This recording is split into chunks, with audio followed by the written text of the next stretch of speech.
नमस्कार, मैं अंजू मीना आज आपको मनोविज्ञान का 13वां अध्याय समूह और नेतृत्व पढ़ाने जा रही हूँ। जैसा कि हम सब जानते हैं कि हम जन्म लेते हैं और एक परिवार के सदस्य के रूप में आगे बढ़ते हैं और विभिन्न प्रकार के समूहों में ग्रुप में शामिल होकर अपने जीवन के अन्योन्य कार्य करते हैं और अपने लक्ष्यों को निर्धारित करते हैं। चलिए अब हम देखते हैं समूह का अर्थ क्या है और समूह कैसे काम करता है। आप देखते हैं कि समूह उन लोगों का संगठन है जो किसी एक लक्ष्य की प्राप्ति हेतु किसी एक नेता के अनुसार कार्य करते हैं।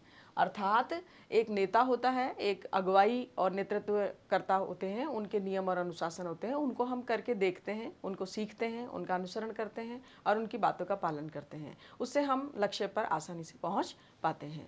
समूह में दो या दो से अधिक व्यक्ति जब अधिक समय के लिए एक ही लक्ष्य को लेकर आपसी अंतःक्रिया करते हैं तो वह एक समूह बन जाते हैं। अर्थात अंतःक्रिया का मतलब है कि आपसी ज़रूरत और आवश्यकताओं को समझते हुए हम बातों का पालन करते हैं और एक समूह की निर्माण क्रिया में भाग लेते हैं और समूह के सदस्य बन जाते हैं। समूह देखने में एक शब्द दिखाई देता है परंतु समूह एक प्रक्रिया भी है। और ये कैसे प्रक्रिया है, देखिए, एक प्रक्रिया जिसमें व्यक्तिगत स्तर पर एक दूसरे से अंतःक्रिया करते हैं और सीखते हैं, आगे बढ़ते हैं, अपने लक्ष्यों को प्राप्त करते हैं। इस प्रकार में समूह एक प्रक्रिया है, एक प्रोसेस है जो निरंतर काम करता है। समूह का महत्व। समूह में हम क्यों शामिल होते हैं? क्योंकि इससे हमारे दैनिक कार्यों को करने में आसानी होती है। अपने दैनिक कार्यों का संपादन हम बहुत अच्छे से सुचारू रूप से कर पाते हैं। समूह शब्द का प्रयोग हम आमतौर पे किसी राजनीतिक पार्टी के लिए, किसी खिलाड़ी की टीम में भाग लेने के लिए लेते हैं। और जो खेल कूद हैं उन खेल कूदों के अंदर हम क्रिकेट टीम के सदस्य हो सकते हैं, हम फुटबॉल टीम के सदस्य हो सकते हैं। और पार्टी समूह ये राजनीतिक भी हो सकता है और कोई सामाजिक उत्थान का समूह भी हो सकता है। इस प्रकार समूह एक प्रक्रिया है। समूह का हमारे जीवन में दैनिक रूप से प्रयोग करते हैं। हम बहुत सारी गतिविधियों में समूह में हम सदस्य के रूप में भाग भी लेते हैं। जब हम जन्म तो अकेले ही लेते हैं परंतु अपनी सामाजिकता और कार्यों की आवश्यकता के अनुसार समूह के सदस्य बनते हैं। इसका मतलब है कि हम चाहे जन्म लेते हुए एक हैं परंतु जैसे ही हम सामाजिक होते हैं, जैसे ही हमारी आवश्यकताएं बढ़ती है, त्यों ही हम किसी न किसी समूह के सदस्य बन ही जाते हैं। समूह हमारी व्यक्तिगत जरूरत और उम्मीदों को पूरा करने के लिए एक अनिवार्य घटक है, आवश्यक रूप से होता है, जिसमें हम शामिल होते हैं और अपनी ज़रूरतों को पूरा करते हैं। हमारे जीवन में समूह का बहुत ही महत्वपूर्ण स्थान है। किसी समूह का सदस्य बने बिना हम अपनी ज़रूरतों को, अपनी अपेक्षाओं को, अपनी भावनाओं को और अपनी चुनौतियों को संतुष्ट नहीं कर सकते। अर्थात जीवन जीते समय हमें विभिन्न प्रकार की कठिनाइयाँ आती हैं, विभिन्न प्रकार की बाधाएं आती हैं। उनको जब हम तय समूह में शामिल होते हैं तो वहाँ पे पहले से ही हमारे लिए कुछ ना कुछ सुझाव होते हैं, कुछ उपाय होते हैं, उन पर हम आसानी से चलकर अपने जीवन के लक्ष्यों की प्राप्ति कर लेते हैं। समूह ही किसी भी समाज का बुनियादी घटक है। किस प्रकार है ये बुनियादी घटक? कि मनुष्य एक सामाजिक प्राणी है। मनुष्य एकल रहकर अपने आवश्यकताओं को, अपनी उम्मीदों को पूरा नहीं कर सकता, इसलिए वह समाज के घटक और समूहों में भाग लेकर अपने जीवन की आवश्यकताओं को आसानी से पूरा कर लेता है। जन्म से ही हम परिवार नाम के समूह में सदस्य बन जाते हैं। बढ़ती उम्र के साथ बालक में आत्म की समझ बढ़ती है और व्यक्तित्व का विकास होता है। यहाँ बालक में आत्म की समझ का मतलब है कि जैसे ही बालक किसी समूह में शामिल होता है तो वह अपनी रुचियों को जान पाता है, अपनी योग्यताओं को जान पाता है, अपनी कठिनाइयों को जान पाता है और उस समूह के सदस्य के रूप में वह उनका निवारण भी करता है और आगे बढ़ता है। तो अपनी चीज़ों को जानना, जैसे कि योग्यता जानना, रुचि जानना, अपनी समझ को जानना, अपनी कठिनाइयों को जानना, यही आत्म की समझ कहलाती है, जो कि एक व्यक्तित्व के विकास के लिए बहुत ही जरूरी है। उदाहरण, इसके कई सारे उदाहरण भी हैं जो हम जीवन में देखते हैं। जैसे खिलाड़ी अपनी टीम के नियम व कानून मानता है। किसी खेल में यदि बताया गया है कि 11 सदस्य हैं तो वो 12 नहीं हो सकते। खेल में ये कहा गया है कि आपको 6 कदम बढ़ाने के बाद 7वां कदम नहीं बढ़ाना, तो वह उन नियमों का पालन आसानी से करता है और उस खेल कूद को आगे ले जाता है। जीवन को अर्थपूर्ण व आरामदायक भी समूह में शामिल होने से बनाया जा सकता है। यदि हम विद्यार्थी हैं और गणित के कौशल को हल करना चाहते हैं, गणित की बाधाओं को हल करना चाहते हैं, तो यदि हम गणित की क्लास में अध्ययन करते हैं तो उस अध्यापन कार्य से हमारी समीकरण की बाधाएं, गणित की जो बाधाएं हैं वो आसानी से पूरी की जा सकती है, तो हमारा जीवन आरामदायक और आसान बन जाता है। सामाजिक व भावनात्मक विकास होता है और राजनीतिक, धार्मिक, खेलकूद, संगीत और सांस्कृतिक विकास भी समूह की सहायता से आसानी से होता है, क्योंकि हमारे आसपास बहुत सारे संप्रदाय होते हैं, बहुत सारे खेल कूद होते हैं, नाना प्रकार की गतिविधियां होती हैं, और हम यदि एक समूह के सदस्य बन जाते हैं तो उनमें हमें पार्टिसिपेट करना, सहभागिता करना आसान होता है। अपने जीवन को विभिन्न आयामों में विकसित करना भी बहुत ही सरल हो जाता है। समानता की समझ आती है कि हम किस ग्रुप के हैं। मान लीजिए हम हिंदी में कौशल हैं, हिंदी की कला हमें आती है, उसकी व्याकरण हमें समझ में आती है, और यदि हम अंग्रेजी का काम कर रहे हैं या हम विज्ञान का काम कर रहे हैं तो हम उसमें इतने निपुण नहीं हो पाएंगे, तो ये हमें अपनी योग्यताओं के अनुसार समझ में आता है। जीवन स्तर का विकास भी होता है। जब किसी समूह में हम आसानी से अपने लक्ष्यों को प्राप्त करते हैं तो हमारे जीवन का स्तर भी बढ़ता है। कार्य निष्पादन व उत्पादकता में भी बढ़ोतरी होती है। जब हम समूह के साथ काम करते हैं तो आसानी से जब हमारे लक्ष्य प्राप्त होते हैं, बाधाओं का निवारण हम आसानी से कर पाते हैं, कार्यों का निष्पादन अच्छे से होता है, तो उत्पादकता में भी बढ़ोतरी होती है। ग्राम, जाति, समूह स्तर पर और व्यवहार के रूप में भी विभिन्न पक्षों को समझने में समूह प्रक्रियाएं सहायक होती हैं। जब हम कार्य क्षेत्र में जाते हैं तो वहाँ हम देखते हैं कि विभिन्नताएं बहुत ज़्यादा होती हैं, लोगों की रुचियाँ अलग है, लोगों की बाधाएं भी अलग है। वो परिवार लेवल पे सबसे पहले हम देखने को मिलती है, फिर हमारे दोस्त और मित्र मंडली में देखने को मिलती है, फिर हम गांव के रूप में देखते हैं और बड़े क्षेत्र के रूप में देखते हैं। तो वहाँ पर जो विभिन्न सारी समझ है वो हमें काम आती है, हमारे आत्म की समझ उनके निवारण में सहायक भूमिका निभाती है। समूह की विशेषताएं। समूह अलग अलग प्रकार से काम करते हैं और समूह के सदस्य हम की भावना से, आपसी प्रेम से जीवन में परस्पर सहायता करते हैं। जब हम एक जैसी रुचि, एक जैसी योग्यता के समूह में शामिल होते हैं तो हम सबकी भावना जो है वो मैं से हम की तरफ शिफ्ट हो जाती है। फिर हम कहते हैं हमारी टीम का सदस्य, और आपसी प्रेम और भाईचारा बढ़ने लगता है और सहयोग से हम आसानी से आगे बढ़ पाते हैं। समूह के सदस्य अक्सर अंतःक्रिया करते हैं और उसमें जुड़े रहते हैं, एक दूसरे को बहुत जल्दी स्वभाव बदलने हेतु प्रभावित भी करते हैं। समूह में यदि कोई सदस्य अच्छी तरह से बोलता है, अच्छी तरह से भोजन करता है, अच्छी तरह से अपने क्रियाकलापों को संपादित करता है, तो समूह का दूसरा सदस्य आसानी से उसका अवलोकन करके उस पर प्रभावित होता है और अपने व्यवहार को बदलने में प्रयास करता है। तो ये एक सकारात्मक प्रभाव भी समूह का प्रत्येक सदस्य पर पड़ता है। समूह के सदस्य आपस में मूल्य व रुचियों को विश्वास से साझा करते हैं।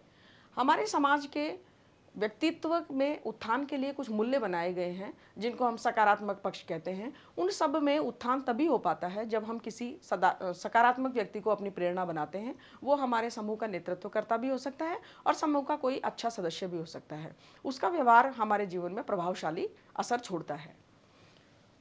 नियम कानून की जानकारी से अनुशासन बनाने में सहायता मिलती है।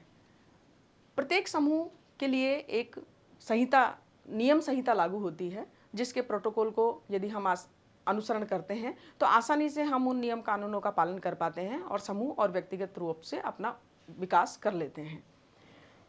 जैसे भाई की जब परीक्षा होती है हमारे घर में तो हमारी माँ हमें चुप होने के लिए कहती है या धीरे धीरे बात करने के लिए कहती है। ये एक पारिवारिक समूह का अनुशासन हुआ और उसका पालन करने से घर में शांति होती है और भाई की पढ़ाई भी अच्छी हो सकती है। समूह बड़े बड़े और भिन्न भिन्न आकार के हो सकते हैं, जैसे कि एक परिवार में 4 सदस्य भी हो सकते हैं और एक संयुक्त परिवार है तो उसमें 10 सदस्य भी हो सकते हैं, जबकि एक राजनीतिक पार्टी में 100 से अधिक सदस्य भी हो सकते हैं।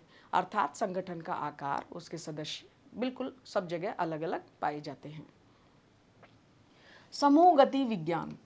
जैसा कि हमने अभी थोड़ी देर पहले पढ़ा था कि समूह एक प्रक्रिया है, अर्थात उसमें समूह के सदस्य आपसी अंतःक्रिया करते हैं और अपने लक्ष्यों को प्राप्त करते हैं। तो समूह के अंदर एक गति, एक प्रक्रिया, एक प्रोसेस सदैव चालू रहता है, उसको हम कहते हैं समूह गति विज्ञान।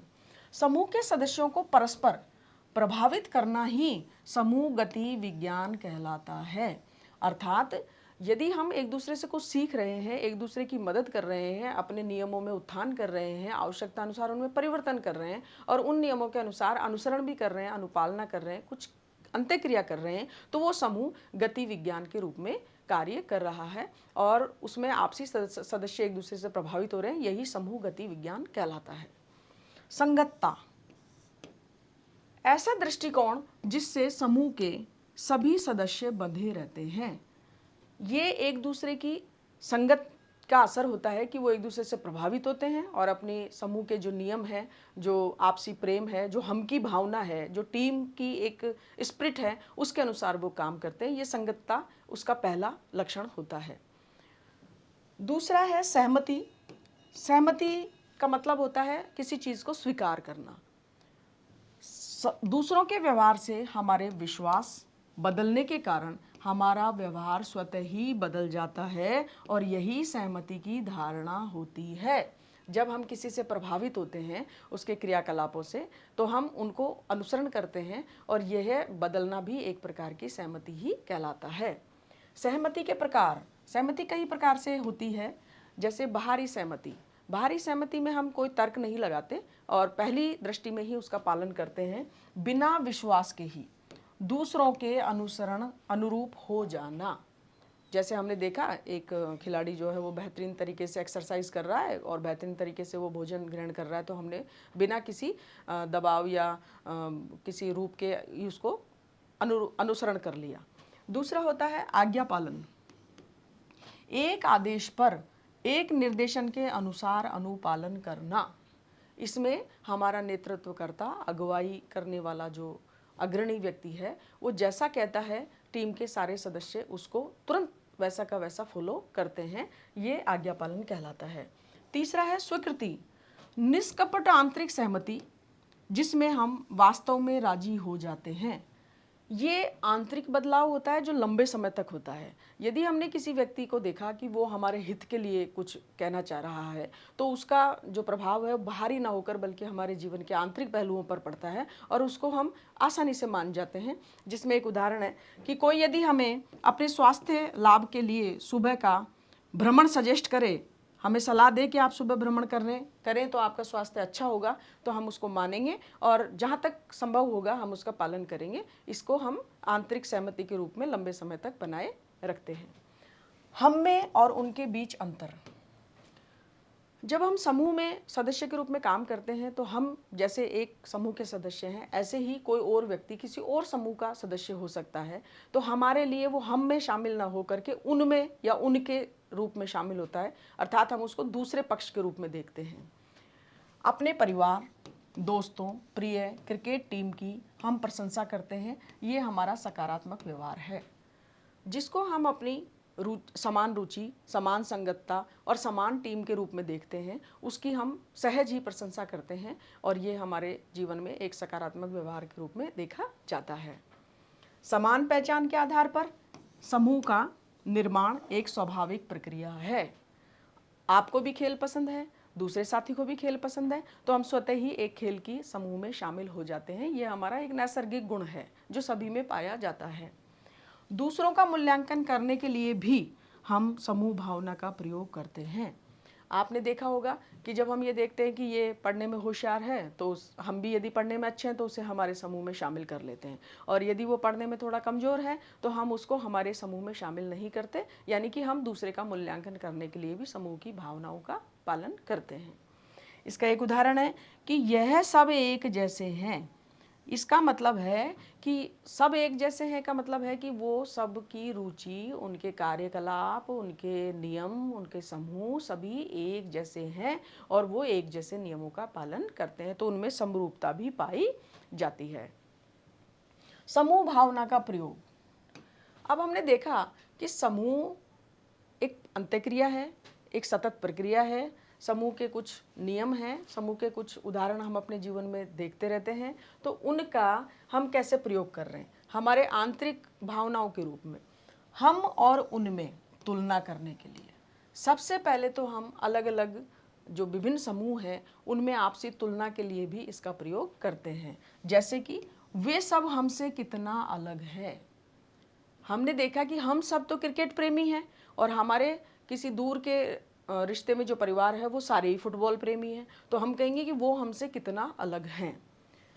और इसका कारण क्या होता है? इसका कारण है, ये बहुत ही महत्वपूर्ण बिंदु है कि समूह भावना का जो हम प्रयोग कर रहे हैं विभिन्नता के रूप में, उसमें देखिए पूर्वाग्रह, रूढ़िगत विचार और भेदभाव से यह सामाजिक वर्गता उत्पन्न होती है। हम और उनके, ये भावना हम में कब आती है? जब हमने पहले से ही किसी समूह के बारे में कोई सोच या विचार स्थापित कर रखा है या हमें उसके पहलुओं के बारे में विस्तार से जानकारी नहीं है, तो ऐसी स्थिति में हम ये भावना, ये वर्ग समूह बनाने की चेष्टा भी करते हैं। नकारात्मक व्यवहार से जोड़कर भी अपने व उनमें तुलना करते हैं। जैसे अभी हमने थोड़ी देर पहले देखा कि कोई खेल हमें पसंद है तो उसके खिलाड़ी या अपने परिवार के सदस्य की हम सहज ही प्रशंसा करते हैं। ये हमारा भावनाओं का सकारात्मक व्यवहार परिलक्षित होता है। लेकिन जब हम दूसरे ग्रुप से अपने आप को अलग छांटते हैं, उसकी कमियां देखते हैं या उसकी आलोचना करते हैं या उसकी प्रशंसा नहीं कर पाते, तो ये हमारे नकारात्मक पहलू का एक हिस्सा आता है जो पूर्वाग्रह और अज्ञानता के कारण होता है। इस पाठ का सार निष्कर्ष के रूप में ये है कि समूह को अलग करने हेतु रेखा खींचते हैं। हम और उनके, दो समूहों के विचार शैली में हमने अंतर देखा और आपसी एक रेखा खींच के हमने दोनों का विभाजन कर लिया। दूसरे समूह को अपने से कम समझते हैं। ये भी नकारात्मक पहलू का एक उदाहरण है कि हम अपने आप को ही श्रेष्ठ समझते हैं, अपने समूह को ही बेहतरीन समझते हैं। उनके लिए हमारे मस्तिष्क में पूर्वाग्रह होते हैं। दूसरे समूह के बहुत सारे आयाम और पहलुओं से हम अनभिज्ञ होते हैं, इसलिए हमारे मन में उनके प्रति पूर्वाग्रह बन जाते हैं और हम उनकी प्रशंसा नहीं करते हैं। उनके प्रति हिंसा और हानिकारक कार्य आम हो जाते हैं। कई बार आपने देखा होगा जब भीड़ अचानक जुट जाती है तो दूसरे समूह के लोगों पर वो हमला कर देते हैं, उनको आगजनी फैला देते हैं, जान माल की हानि कर देते हैं। ये सब इसीलिए होता है कि हम उनको अपने से भिन्न समझते हैं और भिन्न समझने के कारण हम उनके बहुत सारी बातों को, अच्छाइयों को नहीं जान पाते हैं। हम और वो की श्रेणी में विभाजन के लाभ। अभी हमने जो नकारात्मक पहलू देखे थे कि जब हम भिन्न समूह को नहीं जान पाते तो कई सारे हादसे भी हो जाते हैं और हम उन्हें नुकसान पहुंचाने का प्रयास भी करते हैं, पर इससे एक सरलीकरण भी है, कुछ लाभ भी होते हैं। लोगों से व्यवहार करने में आसानी होती है, उनको समझने में आसानी होती है, क्योंकि यदि हमें दूसरे समूह के बारे में विस्तृत जानकारी है तो हम आसानी से उन्हें डील कर सकते हैं, उनके साथ अच्छा व्यवहार भी कर सकते हैं। विभाजन प्रक्रिया में अनुकूलन कार्य और व्यक्ति या समूह स्तर पर अधिक समझ पाना विकसित होता है और हम और वो के कंसेप्ट को हम ढंग से समझते हैं और उनके साथ न्याय करते हैं, अपने स्वयं का भी विकास करते हैं। क्योंकि कई बार हम जब दूसरे समूह का अवलोकन करते हैं तो उनके यहाँ की जो परंपराएं हैं, जो नियम अनुशासन है, वो यदि हमसे किसी बिंदु में अच्छे हैं तो हम उन्हें ग्रहण भी कर सकते हैं, उनके साथ आसानी से समझ और व्यवहार को करने में हमें आसानी होती है। समूह का प्रभाव। अब हमने देखा कि हम जो मनुष्य है वो एक सामाजिक प्राणी है, तो समूह का अभिन्न अंग है और समूह का प्रभाव उसके जीवन में निरंतर पड़ता है। सामाजिक सुगमता। कभी कभी लोगों की उपस्थिति से हम प्रभावित होते हैं, जैसे कि अच्छा शिक्षक, अच्छा नेता, अच्छा खिलाड़ी, उसके सभी क्रियाकलापों का हम अनुसरण करते हैं और उससे भूरी भूरी प्रशंसा करते हैं और स्वतः ही उसके आचरण को हम अपने जीवन में शामिल कर लेते हैं, क्योंकि उनसे हम मुकाबला नहीं करते बल्कि निष्क्रिय दर्शक या साथी कलाकार की तरह साथ होते हैं। खेलना, बोलना, खाना, अन्य प्रभाव। जब हम किसी व्यक्ति से अप्रत्यक्ष रूप से प्रभावित होते हैं, यानी कि सीधे ही बाहरी सहमति के रूप में, तो फिर हम उसके खेलने के लक्षणों को, उसके बोलने के लक्षणों को, उसके खाने के लक्षणों को और दूसरे बाहरी प्रभावों को अपने जीवन में उतार लेते हैं। सामाजिक उपेक्षा। जिम्मेदारियों का बटा होना व सदस्य सामूहिक पहचान होने पर कम समय में आकर्षक कार्य करते हैं। आपने देखा कि समूह में सभी सदस्यों को कुछ जिम्मेदारियां बांट दी जाती हैं, तो उनको चूंकि मंच पर बहुत ज़्यादा प्रमुखता या नेतृत्व नहीं मिलता, इसलिए वो कम आकर्षण के साथ अपने कार्यों को निष्पादित करते हैं और जब पुरस्कार एक जैसा बंटना हो तो कार्य कम चुनौतीपूर्ण, कम आकर्षक व कम अनुभवी हो जाता है। क्योंकि उनमें यह है कि भाई हम कितना भी कुछ कर लें, पुरस्कार तो सबको बराबर ही मिलना है, तो उनको अपनी चुनौतियों को बहुत ज़्यादा लेने का मन नहीं करता, वो सभी समान रूप से ही कार्य करते हैं। समूह में कार्यों का मूल्यांकन न होने पर, यदि टीम के अंदर हर व्यक्ति की अपनी एक कार्य करने की क्षमता है, यदि उसके कार्य की क्षमता के अनुसार उसको पुरस्कार या प्रोत्साहन नहीं मिलता है तो वह व्यक्ति थोड़ा सा उपेक्षित महसूस करता है और कार्य को और चुनौतियों को लेने में वह आगे नहीं बढ़ता है। सामाजिक उपेक्षा संभव है, अर्थात समूह में कार्यों का यदि उचित मूल्यांकन नहीं है या योग्य को प्रशंसा नहीं मिलती है, प्रोत्साहन नहीं मिलता है, तो उससे सामाजिक उपेक्षा का स्वाभाविक रूप से ही आभास होता है। समूह का आकार, जैसा कि अभी हमने थोड़ी देर पहले देखा कि परिवार में 4 सदस्य हो सकते हैं, कोई संयुक्त परिवार है तो उसमें 10 सदस्य हो सकते हैं, और यदि कोई पार्टी संगठन है तो 100 या 100 से ज़्यादा सदस्य भी उसके अंदर हो सकते हैं। अर्थात समूह भिन्न भिन्न आकार के होते हैं। बड़े आकार के समूह में व्यक्ति जागरूकता खो जाती है।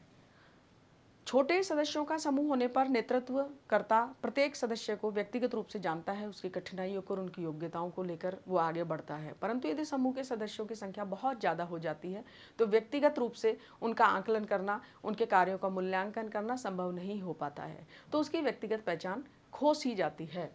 उत्तेजित स्थिति में भीड़ द्वारा लूटना, जलाना, जान से मारना जैसे अत्याचार किए जा सकते हैं। आपने कोई समूह बनाया किसी उद्देश्य के लिए और उसके सदस्यों की संख्या बहुत ज़्यादा है तो उन्हें व्यक्तिगत रूप से जानना संभव नहीं है, तो वो कभी कभी भीड़ इकट्ठी होने पर उपद्रव जैसी घटना कर देते हैं, जो कि एक आम बात है और इसमें उपेक्षा एक महत्वपूर्ण कारण बन जाता है। समूह का ध्रुवीकरण, कभी कभी समूह बनाया किस काम के लिए जाता है और बन क्या जाता है, ये वाली स्थिति भी प्रकट होती है। क्यों होती है? क्योंकि कम जोखिम में अत्यधिक जोखिम तक पहुंचाना। समूह का ध्रुवीकरण का मतलब है कि हम कम जोखिम से अधिक जोखिम की तरफ पहुंच रहे हैं, और इसका लाभ है कि समूह के सदस्यों को नई जानकारी प्राप्त हो सकती है और अधिक अच्छे तर्क मिल सकते हैं। इसका एक पॉजिटिव इफेक्ट भी है कि हम यदि अच्छे लॉजिक के साथ समूह को लेकर बढ़ें तो ध्रुवीकरण से हमें आसानी से आगे बढ़ने में मदद मिलती है और हमारे समूह का उत्थान होता है। समूह चिंतन, सामूहिक रूप से यदि किसी बिंदु पर टीम के सभी सदस्य चिंतन करते हैं तो उसका समूह द्वारा अर्थ को तोड़ मरोड़ कर प्रस्तुत करने से है। सामूहिक चिंतन में चूंकि व्यक्तिगत निखार या हम कहें जिसे श्रेष्ठता नहीं होती है, तो जो शब्द होते हैं या जो नियम है उनको तोड़ मरोड़ के प्रस्तुत करने का प्रयास भी किया जाता है। और इसके कारक होते हैं कि समूह चिंतन परिदृश्य, किस पृष्ठभूमि में वो चिंतन किया जा रहा है, उनमें जो स्थिति हमें सौंपी गई है उसके अंदर कोई भेद नहीं है, स्पष्टता नहीं है, तब भी ऐसा होता है। और समूह नैतिकता में अटूट विश्वास, तार्किकता, अनुरूपता के दबाव के कारण ऐसा घटित होता है। कई बार समूह में तार्किकता की कमी होती है, स्पष्ट आदेश नहीं होते हैं, नियमों में भी संगतता नहीं होती है, तब इस प्रकार की स्थिति का उदय होता है। समूह के प्रकार, समूह 2 प्रकार के होते हैं, एक औपचारिक और एक अनौपचारिक। औपचारिक में हम एक सिस्टम डेवलप करते हैं, एक व्यवस्था होती है। अनौपचारिक में हमें कई बार जल्दी में शीघ्रता से काम करने होते हैं तो व्यवस्था बनाने का समय नहीं मिलता है। औपचारिक समूह में देखिए, निश्चित लक्ष्य या उद्देश्य हेतु निर्मित समूह को ही हम औपचारिक समूह कहते हैं। इसके अंदर समूह और उद्देश्य और लक्ष्य दोनों निर्धारित कर दिए गए हैं, निश्चित कर दिए गए हैं। इसका उदाहरण है जैसे जब एक विद्यार्थी किसी टॉपिक पर शोध करता है, रिसर्च करता है, तो उसके अनुसंधान के सभी कार्य, लक्ष्य, उद्देश्य पहले से ही स्पष्ट होते हैं। दूसरा है समूह समिति या आयोग, नीति आयोग, चुनाव आयोग, वित्त आयोग, इस प्रकार के जो आयोग बनते हैं, जो समूह बनते हैं, उन सब में लक्ष्य और उद्देश्य पहले से ही स्पष्ट होते हैं और उसी के आधार पर इनका निर्माण किया जाता है। दूसरे समूह होते हैं अनौपचारिक, सदस्यों की एक जैसी राय और एक जैसे मूल्य, एक जैसे विश्वास और जरूरतों हेतु आपसी बातचीत द्वारा बने समूह को हम अनौपचारिक समूह कहते हैं, जिनमें 2 उदाहरण हैं, एक INC, Indian national Congress party, दूसरा रोटरी क्लब। और दूसरे भी कई प्रकार के समूह हैं जो बड़े लेवल पे बनाए जाते हैं और उनका उद्देश्य एक जैसी समानताओं के आधार पर कुछ लक्ष्य बनाकर आगे बढ़ने का होता है। समूह का विकास। समूह का विकास बहुत सारे पहलुओं पे किया जा सकता है। सबसे पहला है गठन, कि समूह का हमने गठन किस उद्देश्य के लिए किया, उसमें क्या चरण रहेंगे, कितने लोग रहेंगे, क्या क्या घटक रहेंगे, क्या चुनौती रहेगी, क्या संसाधन रहेंगे और किस प्रकार से कार्य करेगा। समूह के गठन की भूमिका क्या है, उस समूह का लक्ष्य क्या है, उसमें कौन कौन भागीदारी करेंगे, उस समूह से हमें लाभ और हानि क्या होगा, ऐसे सारे प्रश्नों पर आपसी चर्चा करके और सहमति के साथ किसी समूह के गठन को बनाया जाता है। गहन चर्चा की आवश्यकता। जब हम समूह का गठन कर रहे हैं उस समय हमें समूह के सदस्यों की भावना, उनकी भिन्नता, उनके मतभेदों पर भी चर्चा करनी होगी ताकि हम उनका समय आने पर निदान कर सकें। कई बार समूह में ऐसा होता है कि सभी की रुचियां अलग है, सभी की योग्यताएं अलग है, तो वो समूह बहुत दिनों तक नहीं चल पाता है। इसलिए हमें उनमें समानताओं को लेकर आगे बढ़ना होता है, उसका गठन, उसकी भागीदारी, उसके लक्ष्य निर्धारित करने होते हैं और चुनौतियों के लिए कुछ तय करके आगे बढ़ना होता है। फिर प्रारंभिक एकीकरण की अवस्था। जब हम उसके गठन की अवस्था पे चर्चा कर चुके हैं, उसके गहन चर्चा की अवस्था पे हमने डिस्कशन कर लिया, तब हम उसके एकीकरण की बात करते हैं और आंतरिक निकटता व सहयोग भाव से हम एक समूह का गठन करते हैं और समूह के विकास का कार्य निरंतर करते हैं। निष्पादन अवस्था। परस्पर सामंजस्य स्थापित होने से सदस्य संतुष्ट होते हैं। किसी भी समूह के अंदर जो सदस्य हैं उनमें आपसी सामंजस्य, सहयोग की भावना, हम की भावना, आपसी प्रेम और सहभागिता की भावना होने पर ही वह सदस्य एक दूसरे से संतुष्ट होते हैं। वरन उस ग्रुप में असंतुष्टि का भाव होने पर गुटबाजी और उसका निष्पादन करने में कठिनाई होती है। नेतृत्व, ये इसी चैप्टर का महत्वपूर्ण बिंदु है, नेतृत्व, क्योंकि हम जब समूह की बात कर रहे हैं तो उस प्रत्येक समूह का एक नेतृत्व करता है जो समूह की अगुवाई करता है और टीम के सारे सदस्य उस नेतृत्वकर्ता का अनुसरण करते हैं। नेतृत्व का क्या अर्थ है कि दूसरों को निश्चित लक्ष्य प्राप्त करने के लिए प्रेरित करना ही नेतृत्व कहलाता है। जैसे एक गेम खेलने से पहले एक जो हमारा लीडर होता है या हम जिसको अग्रज मानते हैं कि हाँ ये थोड़ा हमें एक्सपर्ट है, अनुभवी है, उसकी सारी बातों को हम मानते हैं। क्यों? क्योंकि वो हमें हमारा लक्ष्य निर्धारित करने में मदद कर रहा है। तो लक्ष्य निर्धारित करने के लिए बताए गए नियमों को बताने वाला व्यक्ति नेतृत्वकर्ता कहलाता है और ये प्रक्रिया नेतृत्व कहलाती है। एक अच्छा नेता अपने समर्थकों के व्यवहार, विशेषताओं व प्रदर्शन को प्रभावित कर सकता है। जैसा आपने देखा होगा कि राजनीति में जो चमत्कारिक प्रभाव और अच्छी भाषा शैली का उपयोग करते हैं वो नेता बहुत आगे जाते हैं और बहुत बड़े समूह को अपने उद्देश्य के लिए प्रभावित भी कर लेते हैं। अच्छे नेता के गुण। एक समूह के निर्माण, चूंकि वो एक प्रक्रिया है, उसको हम आसानी से कर लेते हैं, लेकिन उसमें नेता अच्छा होगा तभी वो समूह उतना आगे जाता है। तो अच्छे नेता के जो गुण हैं वो हैं समर्थकों की क्षमता को जानना। ये बहुत ही महत्वपूर्ण बात है कि उस समूह के सारे सदस्य और जो समर्थन करने वाले हैं, जो कार्यकर्ता हैं, उन सब की योग्यता, सामर्थ्य हमको पता होना चाहिए। और अच्छे नेता को मौखिक व अमौखिक दोनों प्रकार के संवाद में सक्षम होना चाहिए। मौखिक और अमौखिक प्रकार के जो भाषा संवाद है, जो वार्तालाप है, वो उसमें भी उसको निपुण होना चाहिए। व्यक्ति की जिम्मेदारियों को स्वीकार करना। कई बार समूह में इस प्रकार के निर्णय लेते हैं जिनका सकारात्मक लाभ नहीं आता या सकारात्मक परिणाम नहीं आते, तो एक अच्छे नेता को उसके लिए व्यक्तिगत जिम्मेदारी लेने का भाव भी होना चाहिए। समूह सदस्यों के लिए उदाहरण बनना। अपनी भाषा शैली और क्रियाकलाप और नियम अनुशासन के लिए वह टीम के सामने एक प्रेरणादायी जीवन जीने वाला होना चाहिए ताकि लोग उससे प्रेरणा प्राप्त कर सकें। अच्छे योजनाकार होने चाहिए, सोच विचार वाले होने चाहिए, वह विश्वसनीय होने चाहिए। जो नेता है वो कठिनाइयों में अच्छी योजना का प्लान करे, सदस्यों में आपसी विश्वास और भाईचारा फैलाने वाला हो और चुनौतियों को लेने के लिए समर्थ हो। ये अच्छे नेता के महत्वपूर्ण गुण हैं। नेतृत्व के सिद्धांत। गुण संबंधी सिद्धांत जैसे प्रेम एक गुण है, सम्मान एक गुण है, प्रेरणा एक गुण है, परिपक्वता एक गुण है, जिम्मेदारी और लक्ष्य। ये सबसे महत्वपूर्ण गुण हैं जो कि उस नेतृत्व के सिद्धांत में काम करते हैं, और इन सब गुणों को लेकर जो नेता चलता है वो नेता अच्छा नेता कहलाता है। एक नेता को अपनी टीम के साथ प्रेम का भाव रखना चाहिए, आपसी सम्मान बनाए रखना चाहिए, और उसको उसकी कार्यशैली प्रेरणादायी होनी चाहिए। वह मैच्योर यानी कि परिपक्व होना चाहिए ताकि कठिनाइयों को आसानी से वहन कर सके, और जब कुछ नकारात्मक परिणाम आए तो वह जिम्मेदारी लेने वाला भी होना चाहिए, और उसके प्रत्येक कार्य का एक लक्ष्य होना चाहिए। व्यवहार परक सिद्धांत। व्यवहार परक सिद्धांत का मतलब है कि जो भी कार्य है वो केंद्रित हो, कार्य केंद्रित हो और कर्मचारी केंद्रित हो।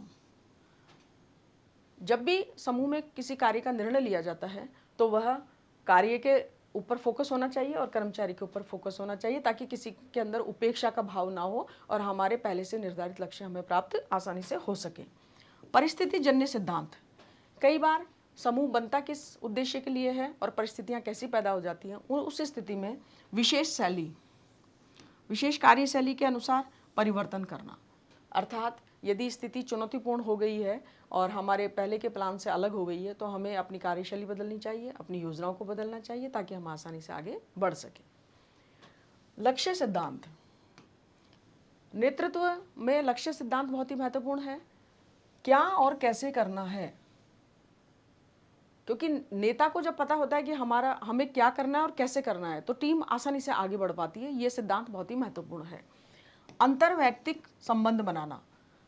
जैसा कार्य उसके लिए वैसे ही विशेषज्ञ और निपुण लोगों को आगे रणनीति में तैयार करने का भी एक गुण है जो हमें आगे ले जाता है, और यदि हम अविशेषज्ञ लोगों को चुनेंगे तो हमारे लक्ष्य हमें प्राप्त नहीं होते हैं।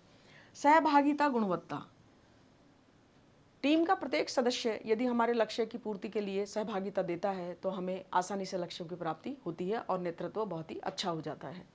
चुनौतीपूर्ण लक्ष्य निर्धारण। अच्छे नेतृत्व के लिए जब भी चुनौतियां आएंगी तो उन्हें अच्छे से कार्यशैली बदलनी होगी, प्रभावी सहभागिता उसमें लानी होगी ताकि वह अपने लक्ष्यों को प्राप्त कर सके। आज के समूह नेतृत्व के बारे में आपने बहुत अच्छा पढ़ा और आपने जाना कि हमारे जीवन में एक सामाजिक प्राणी होने के नाते समूह का सदस्य अनिवार्य घटक होता है, और हम सभी विभिन्न प्रकार के समूहों में शामिल होते हैं। कुछ अच्छा सीखते हैं, कुछ कठिनाइयों का निवारण करते हैं, और एक अच्छे नेतृत्व मिलने से हमारा जीवन बहुत ही आसान हो जाता है। हम सफलता और लक्ष्यों की प्राप्ति के लिए आगे बढ़ते हैं। धन्यवाद। नमस्कार।